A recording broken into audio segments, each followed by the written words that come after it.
March 15-ന് തുടങ്ങുന്ന Kuwait flight ചൊവ്വാഴ്ച ഒഴികെയുള്ള ദിവസങ്ങളിൽ സർവീസ് നടത്തും. രാവിലെ 5:10-നാണ് കണ്ണൂരിൽ നിന്നും പുറപ്പെടുക.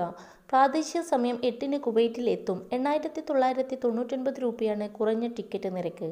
കുവൈറ്റിൽ നിന്നും തിരിച്ച് അവിടുത്തെ പ്രാദേശിക സമയം 9-ന് പുറപ്പെടും. വൈകിട്ട് 4:05-ന് കണ്ണൂരിൽ എത്തും. 7,999 രൂപയാണ് ടിക്കറ്റ് നിരക്ക്. കണ്ണൂർ ദോഹ വിമാനം എല്ലാ ദിവസവും രാവിലെ 7:05-ന് കണ്ണൂരിൽ നിന്നും പറക്കും. അവിടുത്തെ സമയം രാത്രി 9:05-ന് ദോഹയിലെത്തും.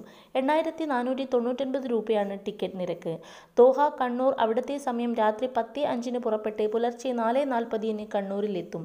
10,999 രൂപയാണ് ടിക്കറ്റ് നിരക്ക്. 74 പേർക്ക് ഇരിക്കാവുന്ന AT7 വിമാനങ്ങളാണ് ഇൻഡിഗോ സർവീസിന് ഉപയോഗിക്കുന്നത്. ഇതിൽ പകുതി സീറ്റുകളായിരിക്കും കുറഞ്ഞ നിരക്കിൽ ഉഡാൻ സർവീസ് പ്രകാരം യാത്രക്കാർക്ക് ലഭിക്കുക.